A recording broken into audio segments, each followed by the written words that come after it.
warahmatullahi wabarakatuh. Shalom Om Swastiastu, Namo Buddhaya dan salam kebajikan. Hello everyone, my name is Khalilah Ilva and I want to ask you about greetings, gift giving, time attitude, dining and meals, weddings, and some tourist popular destination in Spanish. Okay, stay tuned.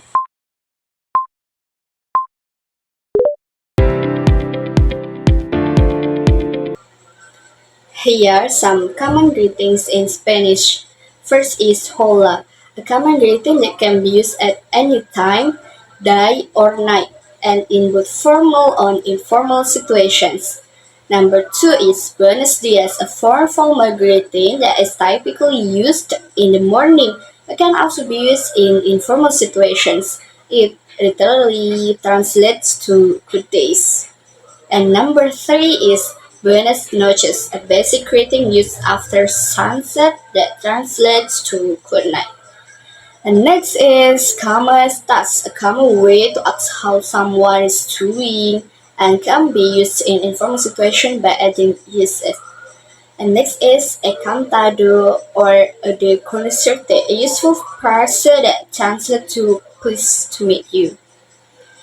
And next is Es un placer or conocerte, a polite greeting that translates to it's a pleasure or to meet you. And the last is ¿Qué tal? An informal greeting that can be used with friends and family and is similar to WhatsApp. Here are some gift giving custom in Spanish. First, when visiting, bring gifts that can be shared like wine, chocolate, or pastries. Flowers are less common because they are not easily to share. Number two, when birthday, it's expected for parents, friends to give gifts to children on their birthday. But it's less common for adults to give gifts to each other. Instead, Spaniards may treat their friends to drink. And number three, when wedding, it's common to give money instead of gifts. And next, for Christmas, the main day for gift giving is January, when the Three Wise Men or Reyes Magos deliver presents to children. Some Spanish families also give gifts on Christmas Day. Children write letters to the Three Wise Men on December to ask for gifts. And next, for open gifts immediately when you receive them so you can thank the giver in person. And when wrapping gifts, try to wrap gifts beautifully. And the last is flowers. Red roses have a romantic connotation, while white lilies and chrysanthemums are usually given at funerals. Spanish people tend to have a relaxed attitude towards time and place more importance on personal relationships than on deadlines. Here are some things to know about the Spanish attitude towards time.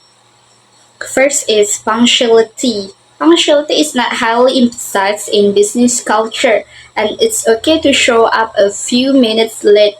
Some meetings can even start up to 10 minutes late. Number two, it's in meals. Meals are a key part of strengthening relationships, and dinner is usually eaten between 9 p.m. and 12 p.m.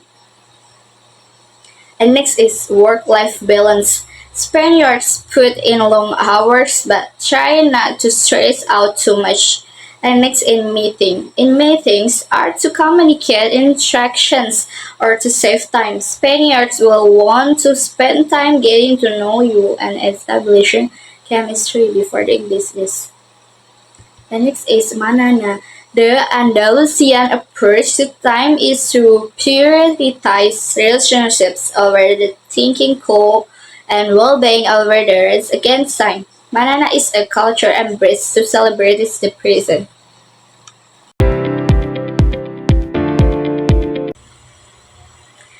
Spanish has many popular dishes, and there are some popular dishes in Spanish.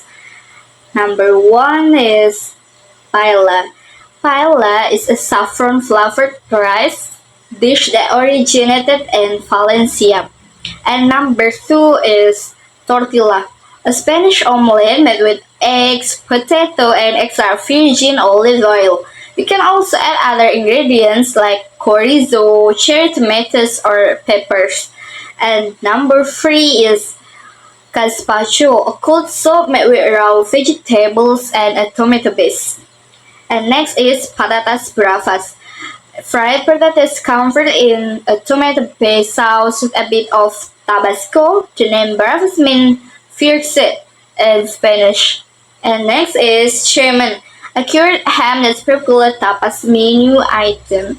You can find it in bars and restaurants. And sometimes the ham leg is left out so waiter can easily slice off strips.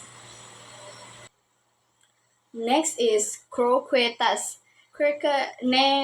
Croquetas is small fried balls made from a creamy bechamel-based mixture that is usually filled with meat, fish, or ham. Maybe it is similar to croquette in Indonesia. And next is gambas al ajillo. Prawns cooked in a clay pot and then fried with parsley and garlic and olive oil. And next is churras, a staple Spanish cuisine that can be eaten for breakfast, a snack, or dessert. And the last is pancong tomato, a slice of bread wrapped with half a ripe tomato with a drizzle of olive oil and sprinkle of salt.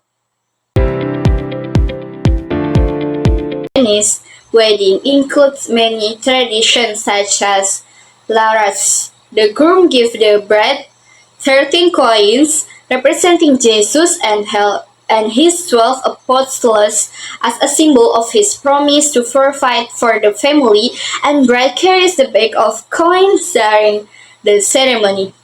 Number two is Patrinus. The bride and groom are attended to by their godparents or patrinas who keep them apart until the wedding. The bride's patrino is usually her father and the groom's patrino is usually her mother. And the next is mantilla. The bride traditionally wears a black lace-edged veil called a mantilla. And the next is el lazo. El lazo rope, ribbon, skirt, or large rosary is strapped around the couple's necks in a figure eight after the inches vows to symbolize unity. And next are orange blossoms. The bride often chooses orange blossoms as her wedding flower because the symbol is purity and fertility. And next is blessing ceremony. A ceremony similar to a civil wedding, but without the legal part, where the couple takes vows and changes rings and participates in symbolic rituals. Spring is a popular time for wedding in Spanish because of the orange blossom in bloom. Okay, the last I want to tell you about some popular tourist destinations in Spain. There are Barcelona, a cosmopolitan city known for its Antoni Gaudí architecture, Las Ramblas, and sunny plazas. Number two is Madrid, the capital of Spain, home to Prado, Reina Sofia, and Thyssen, Bornemisza museums. Number three, there is Canada, home to the Alhambra Place, a pinnacle of Moorish architecture in Europe, Fusta Palace, Arab Baths, and quaint neighborhoods. Next, San Sebastian, a city with a world-famous food sense and one of Spanish most famous beaches. And next, Mallorca, an island with beautiful beaches, historic towns, and a hectic nightlife. And the last is Bilbao, a city with work renowned attraction, warm locals, and vibrant energy. Okay, my biggest tip for me. I'm sorry for maybe I make mistake or anything, and thank you for watching, everyone. See you next time.